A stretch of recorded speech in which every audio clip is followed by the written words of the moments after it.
नमस्कार, मैं इंस माथुर, आप देख रहे हैं मेरा खबरी लाल। यूपी का जो बजट इस साल जो पेश किया गया है, पिछले साल के मुकाबले 37,410 करोड़ रुपए बढ़ती किया गया है। आपको बताएं कि ये पूरा बजट पूरी तरीके से पेपरलेस है। यूपी के योगी आदित्यनाथ सरकार आज अपने इस कार्यकाल का आखिरी पूर्ण बजट पेश कर रही है। योगी सरकार का ये 5वां और आखिरी बजट है। पल पल की अपडेट के लिए बने रहे मेरा खबरी लाल के साथ। देखिए पूरी ये प्रेस वार्ता।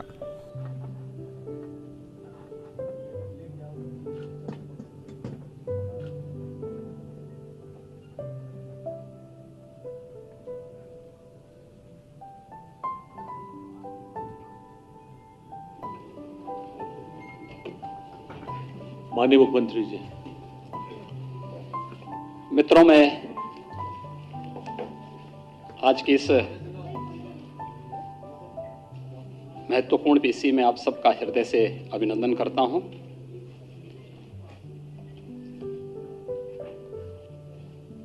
उत्तर प्रदेश ही नहीं बल्कि देश के किसी भी राज्य के पहले पेपरलेस बजट के लिए प्रदेश के वित्त मंत्री श्री सुरेश खन्ना जी और उनकी पूरी टीम का मैं हृदय से अभिनंदन करता हूं। मुझे प्रसन्नता है कि आज से हमारी कैबिनेट भी ई कैबिनेट हो गई है। आज प्रातःकालीन सत्र में हमारा बजट पूर्व जो कैबिनेट की बैठक आयोजित हुई थी वह भी ई कैबिनेट थी और ई कैबिनेट के साथ ही आज आपने पेपरलेस बजट को पहली बार देखा है। मैं इसके लिए उन्हें बधाई देता हूं और आप सबको भी आपने इसका आनंद लिया होगा, इसके लिए भी आप सबको मैं बधाई देता हूं। मित्रों, एक लोक कल्याणकारी, विकासोन्मुख, सर्वसमावेशी बजट के लिए मैं वित्त मंत्री, वित्त राज्य मंत्री श्री संदीप सिंह, प्रदेश के अपर मुख्य सचिव वित्त और वित्तायुक्त श्रीमती राधा एस चौहान, वित्त विभाग की उनकी पूरी टीम को हृदय से बधाई देता हूं। यह बजट सबका साथ, सबका विकास तथा सबके विश्वास की उत्कृष्ट लोकतांत्रिक भावना से परिपूर्ण प्रदेश के तीव्र, धारणीय एवं सर्वसमावेशी विकास के लिए मील का पत्थर साबित होगा। वैश्विक महामारी कोरोना के मध्य देश के सबसे बड़े राज्य के लिए यह बजट एक नई आशा, एक नई ऊर्जा और उत्तर प्रदेश की नई संभावनाओं को उड़ान देने का एक माध्यम बनेगा। खासतौर पर हर घर को नल, हर घर को बिजली, हर गांव में सड़क और हर गांव को डिजिटल बनाने के संकल्प के साथ ही हर खेत को पानी और हर हाथ को काम देने का संकल्प इस बजट में निहित है। यह बजट प्रदेश के गांव, गरीब, किसान, नौजवान, महिलाएं और समाज के प्रत्येक तबके का प्रतिनिधित्व करने वाला यह बजट है। आत्मनिर्भर उत्तर प्रदेश की भावना के अनुरूप यह बजट है। इसमें रोजगार की व्यवस्था, सभी वर्गों के उत्थान का इरादा, वंचितों, शोषितों एवं युवाओं के सुंदर भविष्य की रूपरेखा और उत्तर प्रदेश के नव निर्माण की संरचना भी इस बजट में निहित है। मैं इस शानदार बजट के लिए वित्त मंत्री जी को और अपर मुख्य सचिव वित्त और वित्त आयुक्त जी को हृदय से बधाई देता हूं। प्रदेशवासियों को इतने शानदार बजट के लिए अपनी शुभकामनाएं भी देता हूं। बजट से जुड़ी हुई जो कुछ महत्वपूर्ण बातें हैं उनमें हम सब जानते हैं कि बजट का आकार इस बार 5,50,270.78 करोड़ रुपए का है, जो वर्ष 2020-21 के बजट से 37,410.06 करोड़ रुपए यानी 7.3% अधिक है। अगर आप देखेंगे कि कोविड-19 के दौरान भी वित्तीय अनुशासन को बनाए रखते हुए प्रदेश के इंफ्रास्ट्रक्चर के डेवलपमेंट के साथ साथ लोक कल्याण की भावनाओं के साथ प्रत्येक तबके के हितों को इसके अंदर समाहित करते हुए महत्वपूर्ण कार्यक्रम कदम उठाए गए हैं। और उसके तहत हम सब जानते हैं कि विगत वर्ष कोविड-19 के दौरान जिस प्रकार की स्थितियां थीं, उन स्थितियों में हम इस बारे में अच्छी तरह जानते हैं कि प्रदेश ही नहीं बल्कि पूरी दुनिया न केवल आम जनजीवन कोविड-19 के कारण प्रभावित हुआ था, बल्कि अर्थव्यवस्था को सबसे अधिक मार झेलनी पड़ी थी। उस दौरान भी जिस प्रकार का कार्य, उस दौरान भी प्रदेश ने जिस संकल्प शक्ति के साथ आगे बढ़कर के कार्य किया, आदरणीय प्रधानमंत्री जी के मार्गदर्शन में, हम जानते हैं कि हमारे राजस्व की प्राप्तियों में जो हमारे लक्ष्य थे, उस लक्ष्य के अनुरूप उन प्राप्तियों को प्राप्त करने में हमें कुछ कठिनाई हुई। उस सब के बावजूद एफआरबीएम की जो सीमा भारत सरकार ने और रिजर्व बैंक ने रखी है 4.5% का, हम उसको 4.17% तक ही हम लोगों ने सीमित करके रखा और उसके अंदर ही अपने इस बजट को प्रदेश के लिए सर्वांगीण विकास को ध्यान में रख करके हम लोगों ने आज का ये बजट प्रस्तुत किया है। बजट में मुख्य रूप से जिन चीजों की तरफ आप देखेंगे कि बजट की अपनी एक थीम होती है। उत्तर प्रदेश का यह बजट हम लोगों ने जब 2017-18 में अपना बजट प्रस्तुत किया था, तब हम लोगों ने वह बजट प्रदेश के अन्नदाता किसानों को समर्पित किया था। 2019-20 का 18-19 का हमारा बजट प्रदेश के औद्योगिक विकास को समर्पित था। 19-20 का हमारा बजट मातृशक्ति को समर्पित था और 20-21 का हमारा बजट प्रदेश के युवाओं के लिए और प्रदेश के इंफ्रास्ट्रक्चर डेवलपमेंट को समर्पित था। तो इस बार का यह बजट जिस पर फोकस किया गया है, यहां पर हम लोगों ने प्रदेश के समग्र और समावेशी विकास और प्रदेश के विभिन्न वर्गों के स्वावलंबन के माध्यम से सशक्तिकरण को आधार बनाकर के इस बजट को प्रस्तुत किया गया है। प्रदेश में ईज ऑफ लिविंग को और आसान करने के लिए हर घर को जल, हर घर को बिजली, हर गांव को सड़क और हर गांव को डिजिटल बनाने की प्रक्रिया के साथ प्रदेश में समग्र विकास की एक रूपरेखा इस बजट के माध्यम से प्रारंभ की गई है। खासतौर पर जब हम कृषि क्षेत्र की ही बात करते हैं, मुख्यमंत्री कृषक दुर्घटना कल्याण योजना को विस्तार दिया गया है। इसमें अब तक किसान आच्छादित था, अब किसान के साथ साथ किसान के परिवार का कमाऊ सदस्य,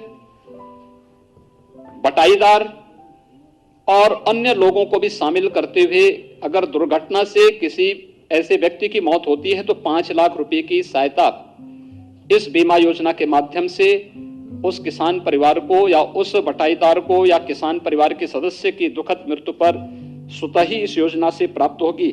बजट में इस बात की व्यवस्था की गई है। साथ ही साथ जो किसान परिवार आयुष्मान भारत से स्वास्थ्य बीमा से कवर नहीं प्राप्त किए हैं, उन्हें मुख्यमंत्री जन आरोग्य योजना के अंतर्गत 5 लाख रुपए की भी निःशुल्क स्वास्थ्य बीमा का भी कवर देने का प्रावधान हम लोगों ने इस बजट में इस बार किया है। मित्रों, महिलाओं की दृष्टि से कुछ नई योजनाएं प्रारंभ की गई हैं। आप सब जानते हैं मुख्यमंत्री कन्या सुमंगला योजना को व्यापक आयाम मिला है। इससे पहले मुख्यमंत्री सामूहिक विवाह की योजना बड़ी लोकप्रिय हुई है, जिसमें 1.25 लाख से अधिक बालिकाओं की शादी विवाह के कार्यक्रम इस योजना के माध्यम से आगे बढ़े हैं। हमने इसकी राशि को 35,000 से बढ़ाकर 51,000 रुपये भी विगत वर्ष किया था। इस वर्ष मुख्यमंत्री सक्षम सुपोषण योजना, एक नई योजना उन क्षेत्रों के लिए, उन लोगों के लिए लाई जा रही है 6 महीने से लेकर 5 साल तक किसी भी बच्चे के लिए जो कुपोषित है, उस बच्चे को सुपोषित करने के लिए, या जो बालिकाएं स्कूल नहीं जा पाती हैं, 11 से 14 साल तक की उन बालिकाओं के लिए जो एनीमिया से पीड़ित हैं, उनके लिए भी इस बजट में एक प्रावधान किया गया है। दूसरा, एक बहुत अच्छी योजना महिला सशक्तिकरण की दिशा में प्रारंभ की जा रही है और यह है महिला सामर्थ्य योजना।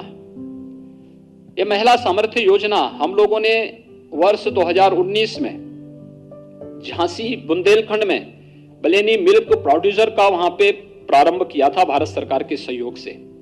आप आश्चर्य करेंगे, एक वर्ष में इस योजना के साथ जुड़ी हुई महिलाओं ने 46 करोड़ रुपए का इनका टर्नओवर था और 2 करोड़ का नेट प्रॉफिट इस महिला स्वयंसेवी समूह को वहां पे प्राप्त हुआ था। ऐसे नए स्वयंसेवी समूह और इनके माध्यम से दुग्ध क्षेत्र में एक नई क्रांति लाने के लिए प्रदेश ने महिला सामर्थ्य योजना प्रदेश के अंदर प्रस्तावित की है और इस योजना के अंतर्गत हम लोग यहां पर प्रदेश के अंदर इसके लिए भी 200 करोड़ रुपए की व्यवस्था प्रारंभ की गई है। इसके अलावा प्रदेश के अंदर हम लोगों ने अन्य तमाम योजनाओं के साथ ही युवाओं के लिए, आप सब जानते हैं कि अभी हाल ही में हम लोगों ने प्रदेश के अंदर तमाम एक नई योजना युवाओं के लिए समर्पित की है और वह योजना है मुख्यमंत्री अभ्युदय योजना। प्रदेश के युवाओं को प्रतियोगी परीक्षाओं की तैयारी के लिए हम लोगों ने फिजिकल और वर्चुअल 2 प्रकार की सुविधा के लिए अभी तक 18 कमिश्नरी हेडक्वार्टर पे व्यवस्था प्रारंभ की है, जो हमारी बसंत पंचमी से क्लासेस फिजिकली वर्चुअली प्रारंभ भी हो चुकी हैं और उसके बहुत अच्छे परिणाम सामने आए हैं। लगभग 10 लाख लोग अब तक उससे जुड़ रहे हैं, वर्चुअली जुड़ रहे हैं। फिजिकली अभी ये संख्या, चूंकि स्थान और उसके लिए इंफ्रास्ट्रक्चर की स्थिति को देखते हुए इसमें हम लोग उसको क्रिएट कर रहे हैं, लेकिन फिर भी ये योजना प्रदेश के अंदर लोकप्रिय हुई है और अन्य राज्यों में भी इसकी डिमांड हुई है। हम लोगों ने एक व्यवस्था इसके साथ जोड़ी है। इन प्रतियोगी परीक्षाओं के लिए, चाहे वह यूपीएससी का हो या प्रदेश के पीसीएस का हो या फिर बैंकिंग का हो, रेलवे का हो या फिर नीट या आईआईटी जेईई के लिए या एनडीए सीडीएस के लिए जो बच्चे तैयारी करते हैं, तो उनको हम इसका एक प्लेटफॉर्म मुख्यमंत्री अभ्युदय योजना से प्रारंभ कर ही रहे हैं। लेकिन साथ साथ इसमें जो भी पात्रता की श्रेणी में बच्चे आएंगे उनके लिए टैबलेट की व्यवस्था भी हम लोगों ने इस योजना के अंतर्गत घोषित किया है। उन्हें एक एक टैबलेट भी उपलब्ध कराएंगे, क्योंकि जो बच्चे वर्चुअली इस क्लास के साथ जुड़ेंगे उनके लिए टैबलेट आवश्यक और टैबलेट की व्यवस्था का प्रावधान आज के इस बजट में उनके लिए किया गया है। इसके अलावा प्रदेश के अंदर 18 कमिश्नरी हैं। हमारे पास लखनऊ में देश का पहला सैनिक स्कूल है, 3 अन्य सैनिक स्कूल प्रस्तावित निर्माणाधीन है, एक गोरखपुर में प्रस्तावित है। लेकिन इस सब के बावजूद हमारे कुछ कमिश्नरी ऐसे हैं, 18 कमिश्नरी हैं और 18 कमिश्नरी में से जो कमिश्नरी शेष बची हैं जिनमें कोई सैनिक स्कूल नहीं है, उसमें एक एक सैनिक स्कूल को भी हम लोगों ने आज प्रस्तावित किया है कि एक एक सैनिक स्कूल उस कमिश्नरी के अंदर किसी एक जनपद में स्थापित करने की कार्य योजना हम इसके साथ बनाएंगे। संस्कृत पढ़ने वाले बच्चों के लिए, उनके लिए सबसे बड़ी समस्या होती है कि उनकी लॉजिंग और फूडिंग की व्यवस्था नहीं हो पाती है, जिससे विद्यालयों में भी उपस्थिति नहीं रहती है और साथ साथ स्वाभाविक रूप से बच्चे नहीं आ पाते हैं तो विद्यालयों में भी उपस्थिति कम रहती है और उन बच्चों के सामने भी। अब हम लोगों ने एक व्यवस्था प्रारंभ की है।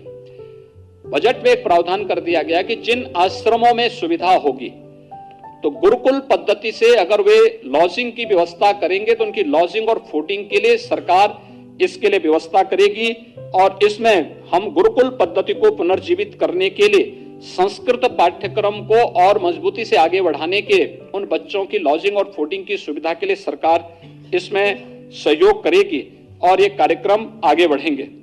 प्रदेश के अंदर खेलकूद और खेल विकास और खेलकूद के लिए भी प्रोत्साहन के लिए प्रदेश सरकार ने व्यवस्था की है। हम लोगों ने प्रदेश के अंदर पहले से हमारी योजना चली, हर गांव में खेल का मैदान होना चाहिए। खेल के मैदान के साथ साथ ओपन जिम की स्थापना भी वहां पर हो, जिससे बच्चों के अंदर अपने स्वास्थ्य के प्रति एक नई जागरूकता पैदा हो सके। यह कार्य हम प्रारंभ कर रहे हैं। बीआरडी के भी सशक्तिकरण करने की दिशा में भी एक कार्यक्रम बनाए जा रहे हैं और प्रदेश के अंदर एक व्यवस्था कि जिस कमिश्नरी में कोई राज्य विश्वविद्यालय हमारा अभी नहीं है, 3 राज्य विश्वविद्यालय हमारे वर्तमान में प्रस्तावित हैं, एक सहारनपुर में, दूसरा अलीगढ़ में, तीसरा आजमगढ़ में। इसके अलावा जिस कमिश्नरी में कोई राज्य विश्वविद्यालय नहीं होगा वहां पर हम एक नए राज्य विश्वविद्यालय की स्थापना वहां पर हम लोग करेंगे। इस दिशा से एक बड़ा कार्यक्रम, इस बड़ी घोषणा भी इस बजट में की गई है। इसके साथ ही प्रदेश के अंदर हमारे 69 जनपद ऐसे हैं जिन 69 जनपदों में कोई ना कोई हमारा मेडिकल कॉलेज है, गवर्नमेंट का हो या प्राइवेट क्षेत्र का मेडिकल कॉलेज वहां पर है और बेहतरीन स्वास्थ्य की सुविधा वहां पे उपलब्ध होती है। जिन क्षेत्रों में कोई मेडिकल संस्थान या मेडिकल कॉलेज नहीं, जिन जनपदों में ऐसे 16 जनपद हैं, उन 16 जनपदों में भी पीपीपी मोड में हम लोग नए मेडिकल कॉलेज स्थापना के लिए सहयोग करेंगे। इसकी पॉलिसी हमारी तैयार हो चुकी है और बजट में इसकी घोषणा कर दी गई है। ये प्रदेश के अंदर हेल्थ इंफ्रास्ट्रक्चर की स्ट्रेंथनिंग के लिए एक बहुत बड़ी घोषणा है और ये प्रदेश के स्वास्थ्य सुविधाओं को और बेहतर बनाने में इससे काफी मदद मिलेगी। प्रदेश के अंदर हम लोगों ने कोरोना कालखंड में इस बात को देखा होगा कि प्रदेश के अंदर संगठित और असंगठित क्षेत्र के श्रमिकों के सामने किस प्रकार की समस्याएं खड़ी होती हैं। कोरोना जैसी महामारी के दौरान सारी व्यवस्था अस्त व्यस्त सी हो गई और बड़े पैमाने पर लोगों ने प्लान का रास्ता अपनाना प्रारंभ किया था। उस समय हम लोगों ने फ्री में राशन, भरण पोषण भत्ता और उनके आवागमन की व्यवस्था को सुनिश्चित करने का कार्य किया था। इस बार हम लोगों ने व्यवस्था की है कि संगठित और असंगठित क्षेत्र के मजदूरों को हम श्रम विभाग की योजनाओं से उन्हें आच्छादित करते हैं, जिनके लिए हम लोगों ने विगत वर्ष 18 अटल आवासीय विद्यालय उनके बच्चों के लिए प्रारंभ करने की कार्रवाई प्रारंभ की है। वर्तमान में उनकी पे कार्रवाई तेजी से चल रही है, जिसमें हम उन सभी बच्चों को जिनके रजिस्टर्ड श्रमिक हैं उनके बच्चों को ला करके 6 से 12वीं तक की और आवश्यकता पड़ेगी उससे आगे की भी व्यवस्था हम करेंगे। ढेर सारी योजनाएं उनके लिए हम पहले से चला रहे हैं। श्रम विभाग के द्वारा ही उन्हें हम न केवल उन लोगों को वहां पे हम लोगों ने पहले से ही स्वास्थ्य बीमा की बल्कि सामाजिक सुरक्षा की गारंटी भी वहां पर उपलब्ध कराई है। पहली बार असंगठित क्षेत्र के उन मजदूरों के लिए जिनकी संख्या अगर अकेले प्रदेश के अंदर ही हम देखेंगे लगभग 1 करोड़ से अधिक है। 40 लाख प्रवासी कामगार और श्रमिक तो केवल प्रदेश में ही आए थे कोरोना कालखंड में। इसके अलावा एग्रीकल्चर के क्षेत्र में काम करने वाले, ठेला, खोमचा, रेहड़ी लगाने वाले, पल्लेदार, कुली, ये जितने भी हैं ये असंगठित क्षेत्र के वे लोग हैं जिनका कोई पुरसा हल नहीं। प्रदेश सरकार ने एक व्यवस्था की है कि असंगठित क्षेत्र के हर व्यक्ति को हम लोग उनका रजिस्ट्रेशन की कार्रवाई करने जा रहे हैं और उन सभी को 2 लाख रुपए की सामाजिक सुरक्षा की गारंटी प्रदेश सरकार उन्हें उपलब्ध कराएगी। और साथ साथ प्रदेश के अंदर हम लोग असंगठित क्षेत्र के प्रत्येक व्यक्ति को, जो असंगठित क्षेत्र का मजदूर है, उसे 5 लाख रुपए की स्वास्थ्य बीमा की भी कवर मुख्यमंत्री जन आरोग्य योजना के अंतर्गत हम उन्हें देने जा रहे हैं। ये बड़ी योजनाएं इस क्षेत्र में उन लोगों के लिए उपलब्ध कराई जा रही हैं जो लोग अब तक इन सभी योजनाओं से वंचित थे और एक प्रकार से अव्यवस्थित से और खानाबदोशी उनके जीवन से था, उसको व्यवस्थित बनाने के लिए लगभग 1 करोड़ से अधिक असंगठित क्षेत्र के लोग और 1 करोड़ से अधिक संगठित क्षेत्र से जुड़े हुए मजदूर इससे लाभान्वित होंगे। किसानों के हित के लिए एक नई घोषणा भी आज इस बजट में की गई है और वह है निराश्रित गौ आश्रय स्थलों के लिए। आप सब जानते हैं कि लगभग प्रदेश के अंदर अब तक हम लोग प्रदेश के अंदर 5.5 लाख से अधिक गौवंश हमारे पास सरकार के द्वारा संचालित निराश्रित गौ आश्रय स्थलों में उनकी व्यवस्था और उनकी सुरक्षा की जा रही है, उनके खान पान की व्यवस्था, उनके रखने की व्यवस्था की गई है। लेकिन हमने इसके साथ ही एक व्यवस्था और की थी जिसमें मुख्यमंत्री निराश्रित बेसहारा गोवंश सहभागिता योजना थी।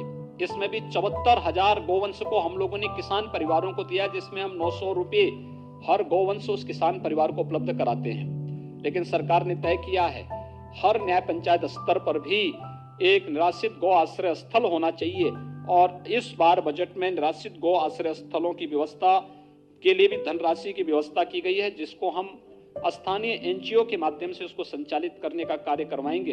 इंफ्रास्ट्रक्चर और वहां की जो लैंड होगी ये सरकार की होगी और एनजीओ की साथ मदद से हम इसको संचालित करने का कार्य करेंगे।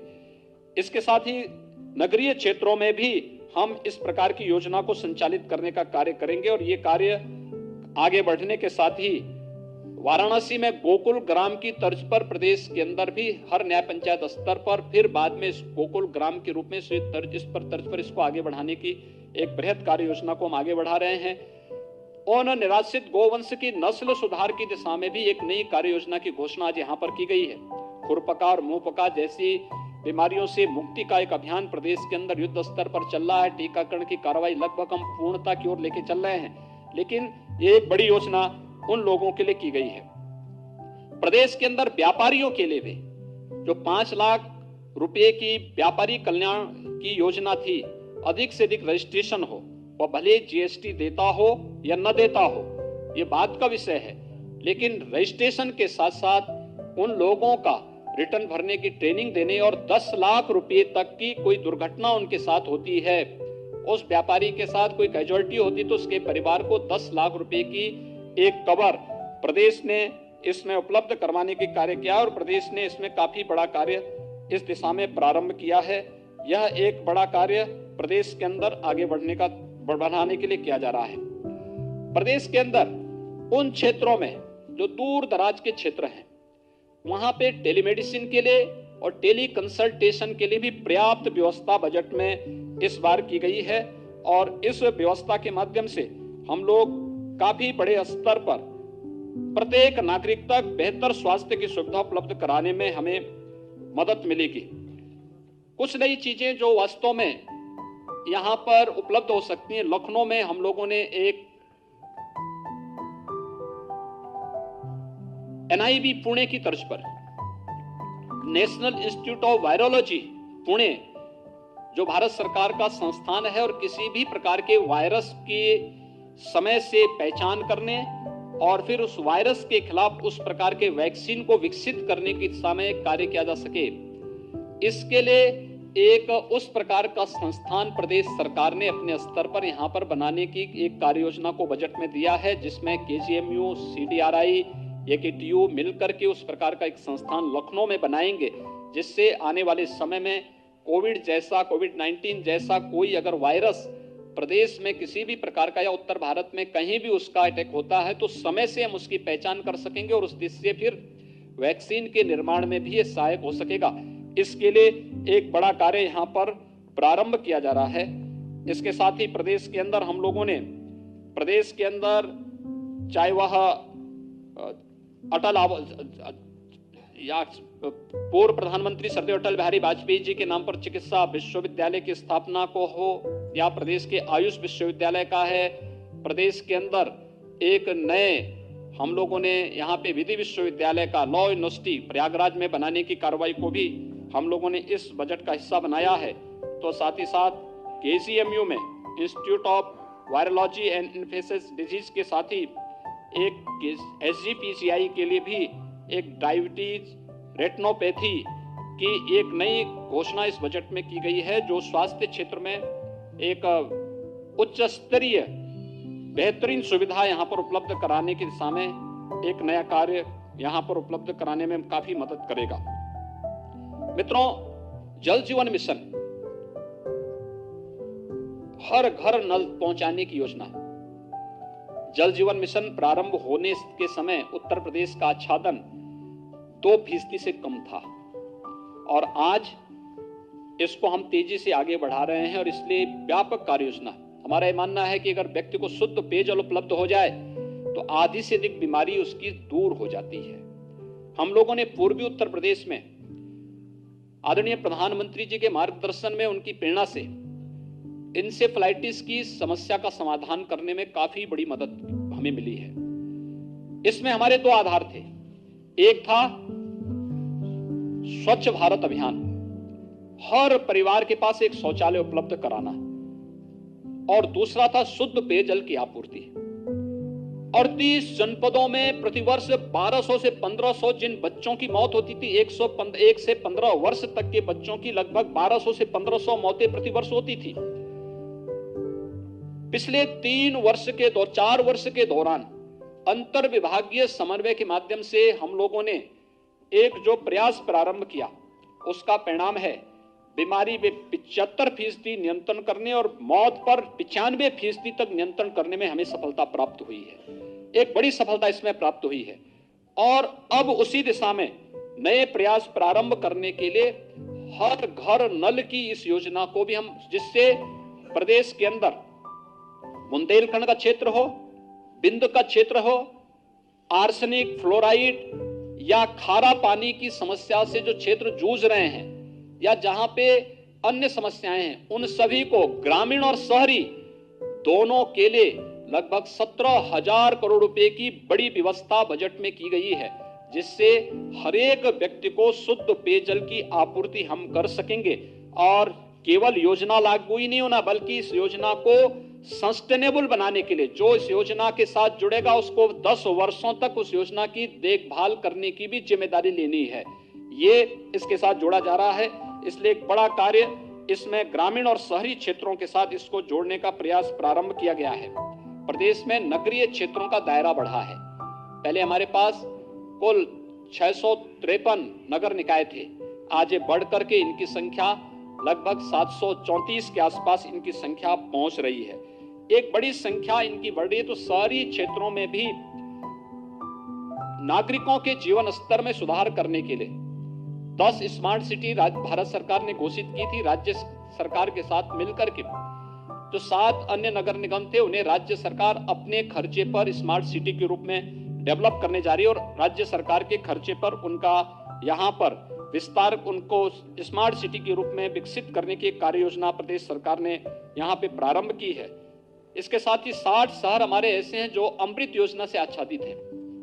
वहां पे पेयजल के साथ साथ सेवर आदि की व्यवस्था के आगे बढ़ाने के साथ ही ग्रामीण और शहरी क्षेत्रों में आवास की सुविधा उपलब्ध कराने और शेष अन्य लोगों के लिए एफोर्डेबल हाउसिंग की स्कीम, जिनके पास अपने स्वयं की लैंड नहीं लेकिन वे शासन की आवासीय सुविधा से लाभान्वित हो सकेंगे, एफोर्डेबल हाउसिंग की स्कीम के साथ हम लोगों ने इस कार्यक्रम को आगे बढ़ाने का कार्य किया है और ये बहुत अच्छे ढंग से प्रदेश के अंदर ये चीजें आगे चल रही हैं।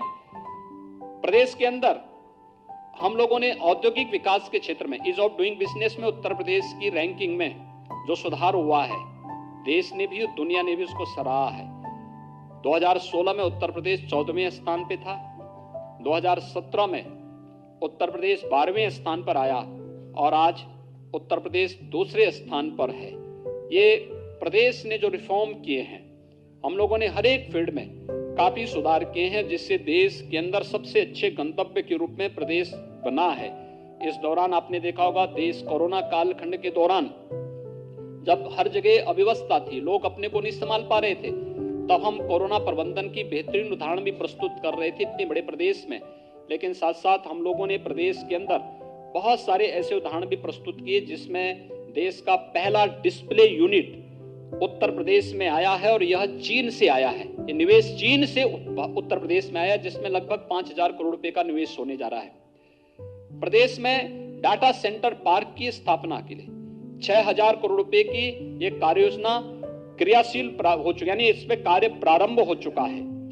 प्रदेश के अंदर ऐसे ही अभी आइका का एक 5,500 करोड़ रुपए के नए निवेश को लेकर के भी जो जिनका सर्विस सेक्टर में बहुत बड़ा रोल है, उन पर उनके द्वारा यहाँ पर एक नए निवेश को यहाँ पे प्रारंभ किया गया है। ये इसलिए संभव हो पाया है क्योंकि हम लोगों ने इस फील्ड में जो कार्य किए हैं उसके माध्यम से इसमें काफी इससे संभावनाएं इससे आगे बढ़ी हैं।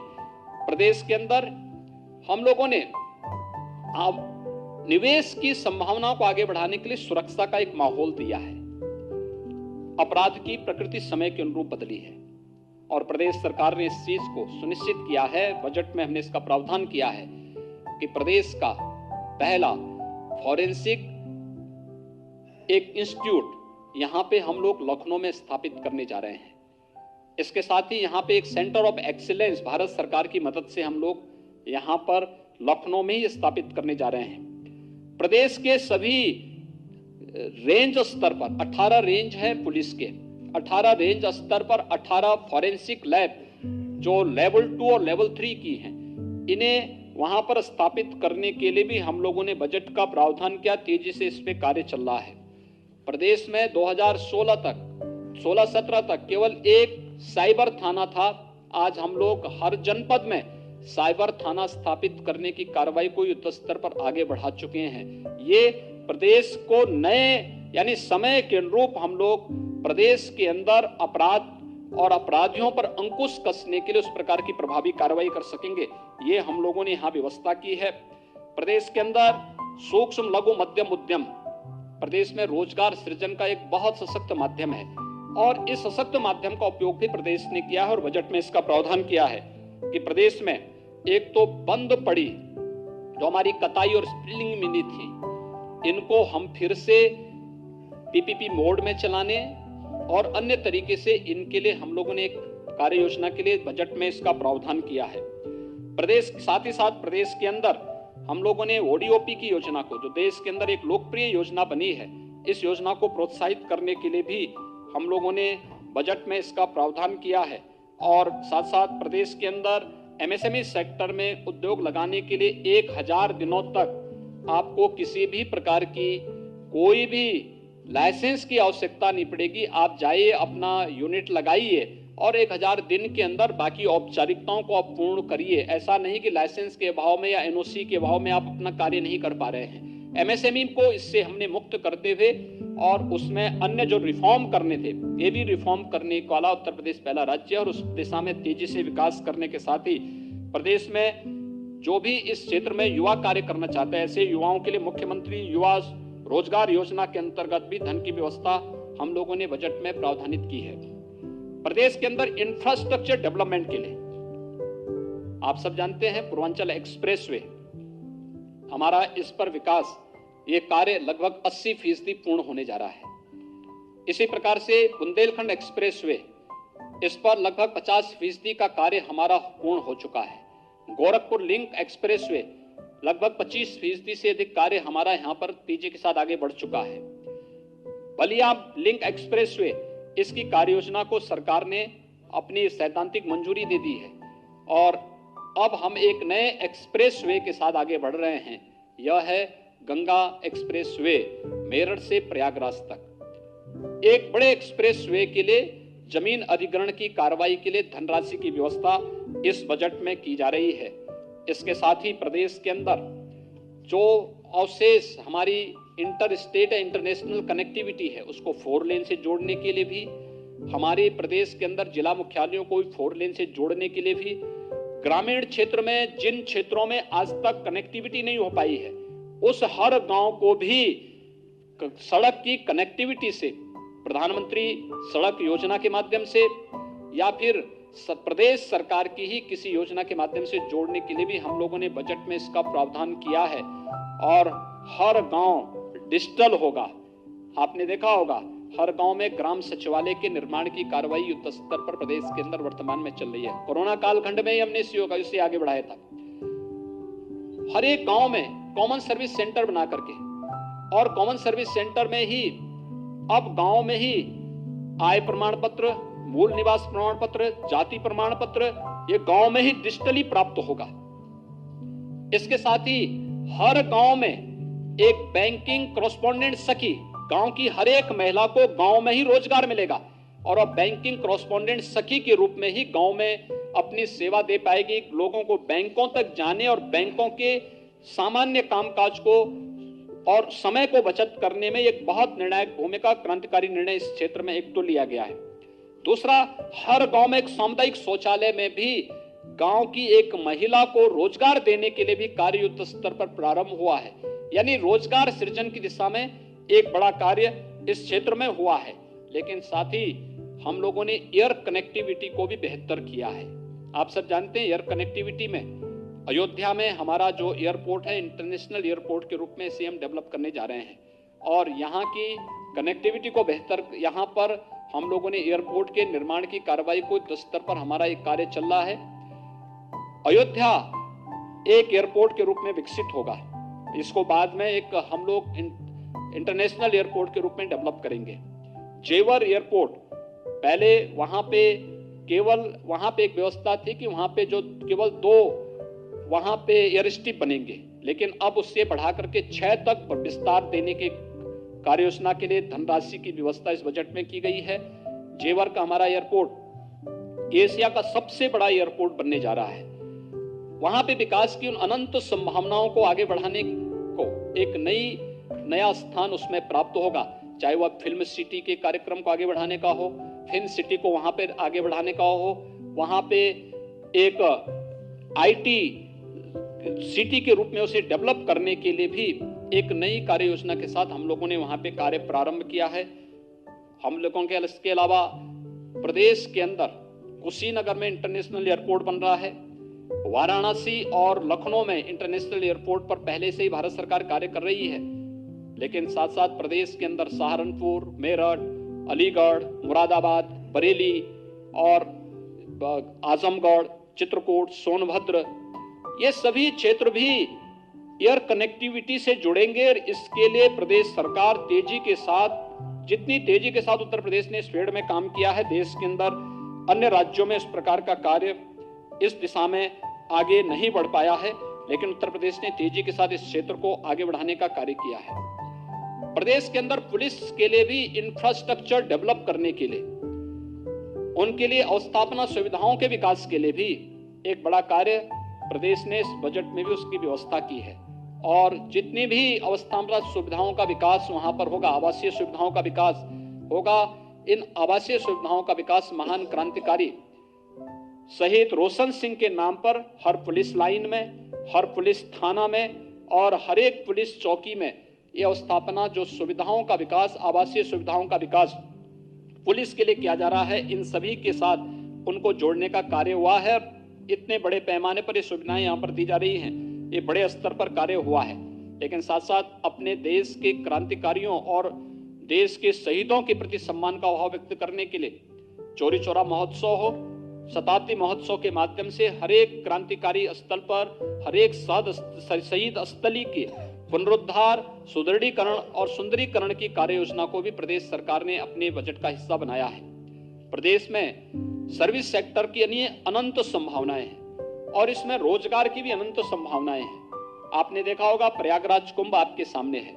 प्रयागराज कुंभ के माध्यम से कैसे, जहां पर महाकुंभ के समय में केवल 12 करोड़ ही श्रद्धालु और पर्यटक आ पाए थे, थोड़ी सी व्यवस्था प्रदेश सरकार ने की, स्वच्छता, सुरक्षा और सुव्यवस्था का एक मानक प्रस्तुत किया। 24 करोड़ पर्यटक और श्रद्धालु उसी प्रयागराज कुंभ में वहां पर आए। अयोध्या दुनिया के अंदर एक नए टूरिस्ट स्पॉट के रूप में डेवलप हुआ है। जो फुटफॉल है अयोध्या का, अगर आप देखेंगे, अद्भुत है और बहुत उसको देख करके वास्तव में यानी अकल्पनीय है।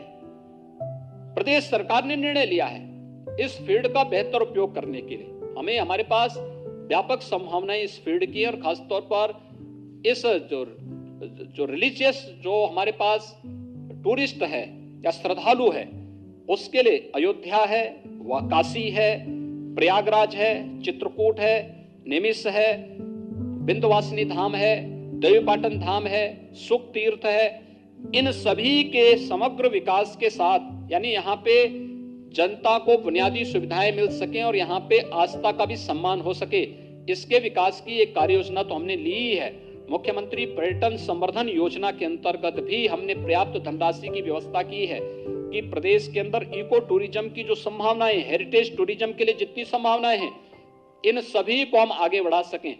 चाहे वह आपने देखा होगा एक दीपोत्सव के कार्यक्रम ने या एक रंगोत्सव के कार्यक्रम ने बरसाना और वृंदावन को किस रूप में एक नई ऊंचाइयों तक पहुंचाया है। देव दीपावली ने काशी के देव दीपावली को कैसे दुनिया के अंदर एक नए इवेंट के रूप में प्रस्तुत किया है। ये सारी चीजें हम इसके साथ जोड़ने जा रहे हैं। हम लोगों ने प्रदेश के अंदर इस पूरे बजट में अनुसूचित जाति के लिए भी, जनजाति के लिए भी, पिछड़ी जाति के लिए भी पर्याप्त धनराशि व्यवस्था, उनके पुनरुद्धार और उनके कल्याण के लिए शासन की योजनाओं को उन तक पहुंचाने के लिए पर्याप्त धनराशि की व्यवस्था की है। लेकिन साथ ही साथ लखनऊ में एक जनजातीय संग्रहालय की स्थापना हो सके, इसके लिए भी सरकार ने व्यवस्था इस बजट में, यहाँ पर इस बजट में इसका भी प्रावधान किया है। यानी अगर हम कहें कि यह बजट प्रदेश की 24 करोड़ भावनाओं का प्रतिनिधित्व करता हुआ प्रदेश के अंदर हर एक सेक्टर के समग्र विकास को और एक सर्वसमावेशी विकास को ध्यान में रख करके बनाया गया है। मैं एक लोक कल्याणकारी, विकासोन्मुख, सर्वसमावेशी बजट के लिए अपने वित्त मंत्री श्री सुरेश खन्ना जी को, वित्त राज्य मंत्री श्री संदीप सिंह जी को, अपर मुख्य सचिव वित्त एवं वित्त आयुक्त श्रीमती राधा चौहान जी को और वित्त विभाग की पूरी टीम को एक बार फिर से बधाई देता हूं, और एक अच्छे बजट के लिए जिसमें अधिवक्ताओं के लिए भी और समाज के प्रत्येक तबके के लिए बेहतर व्यवस्था की गई है। पत्रकारों के लिए तो पहले हम व्यवस्था कर चुके हैं। नहीं, आवासीय सुविधा, मीडिया के लिए तो आवासीय सुविधा की भी और स्वास्थ्य बीमा का हम पहले ही कवर दे चुके हैं। व्यवस्था आगे हो चुका, बढ़ चुका हमारे स्तर पर पहले हो चुकी है। बेहतरीन व्यवस्था उसमें की जा रही है, बेहतरीन व्यवस्था होगी।